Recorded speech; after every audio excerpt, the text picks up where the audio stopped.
حضرت عمر رضی اللہ تعالیٰ عنہ کی زندگی انتہائی سادہ تھی۔ اللہ تبارک و تعالیٰ نے جیسے ہی اسلام کی سعادت ان کو نصیب فرمائی، تب سے حضور صلی اللہ علیہ وسلم کی خدمت میں لگے۔ جب حکمرانی آئی اس وقت بھی خدمت کے اندر لگے رہے، دین اسلام کی خدمتیں کی اور انتہائی سادہ طبیعت کے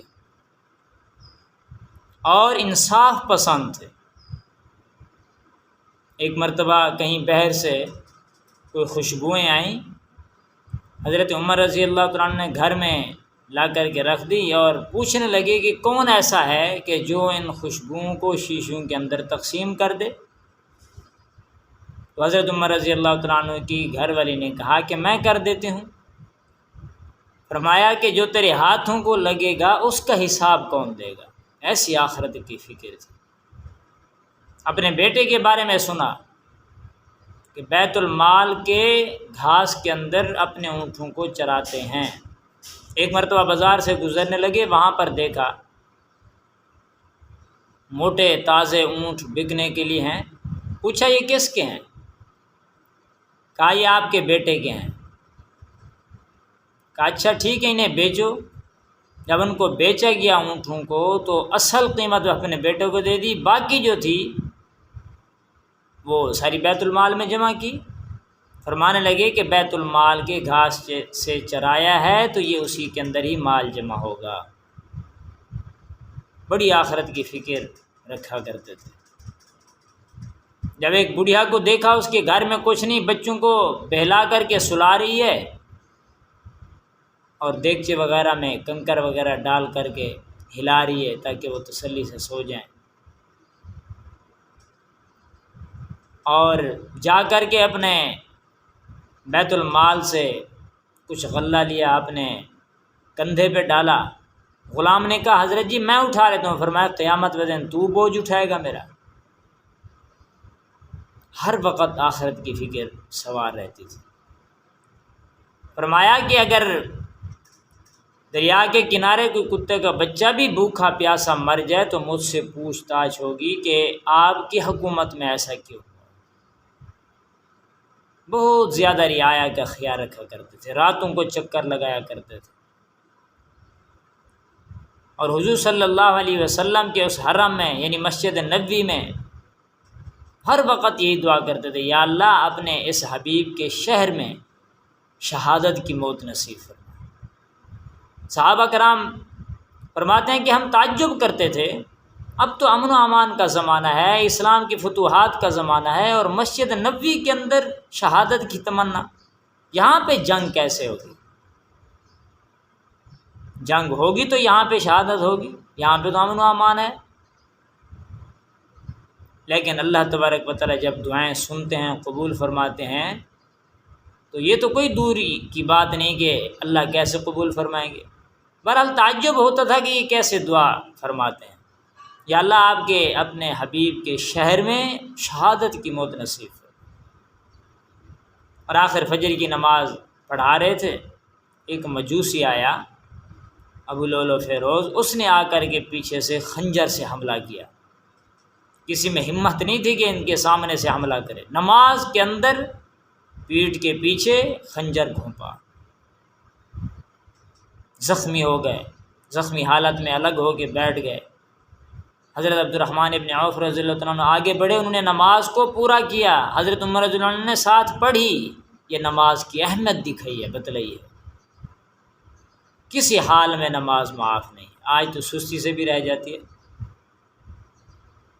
تو بہرحال 26 ذو الحج کو حضرت عمر رضی اللہ تعالیٰ عنہ کے اوپر وار ہوا، اور یہ مارنے والا پیچھے جب جانے لگا تو صحابہ کرام نماز کے اندر تھے، اور ایسی سخت قسم کی صفیں باندھی ہوئی تھی، پیچھے یہ جا نہیں سکتا تھا۔ آخر ایسا ہوا کہ جب اسے خطرہ لگنے لگا کہ اب تو یہ مجھے مار ہی دیں گے، پکڑ ہی لیں گے، تو اس نے اپنے آپ کو ہی مار دیا، چھرا مار کر کے اپنے آپ کو ہی مار دیا۔ حضرت عمر رضی اللہ تعالیٰ عنہ نے پوچھا یہ کون تھا؟ مسلمان تو نہیں تھا، ایمان والا تو نہیں تھا؟ کہا نہیں، یہ مجوسی تھا۔ شکر الحمدللہ پڑھا کہ اللہ کا شکر ہے کہ اللہ نے کسی مسلمانوں کے ہاتھوں سے مجھے شہادت کی موت نصیب نہیں فرمائی۔ اور پھر 4 دن کے بعد یکم محرم الحرام کو حضرت عمر رضی اللہ تعالیٰ عنہ کی شہادت ہو گئی۔ جب دودھ پیتے تھے زخم سے نکل جاتا تھا، پتہ چل گیا کہ اب بچنے والے نہیں۔ اور جب شہادت ہونے والی تھی، آخری وقت تھا، قریب تھا، حضرت عبداللہ بن عمر اپنے بیٹے کو بھیجا، جاؤ ام عائشہ صدیقہ رضی اللہ عنہا سے خدمت سے پوچھنا، امیر المؤمنین نہیں کہنا میرے ابو جان پوچھ رہے ہیں، عمر پوچھ رہے ہیں کہ حضور صلی اللہ علیہ وسلم کے ساتھ میرے دفن کا ارادہ تھا، اگر آپ کی اجازت ہو خوش دلی سے۔ تو جیسے ہی وہ گئے پوچھنے کے لیے تو وہ پھوٹ پھوٹ کے رو رہی تھی، ان کے غم میں رو رہی تھی۔ بہرحال اللہ نے 10 سال خلافت عطا فرمائی، حضرت عثمان غنی رضی اللہ عنہ کو 12 سال خلافت عطا فرمائی، کچھ مہینے کا۔ اور اس کے بعد جو ہے انہوں نے اجازت دے دی، فرمایا کہ ارادہ تو میرا تھا لیکن جب عمر کہہ رہے ہیں تو میں ان کو خوش دلی سے اجازت دیتی ہوں۔ جیسے حضرت عبداللہ بن عمر ہے، حضرت عمر رضی اللہ عنہ اٹھ کے بیٹھ گئے استقبال کے لیے، پوچھا بتاؤ کیا ہوا؟ حضرت عبداللہ بن عمر رضی اللہ تعالیٰ عنہ نے عرض کی ابا جان انہوں نے اجازت دی ہے۔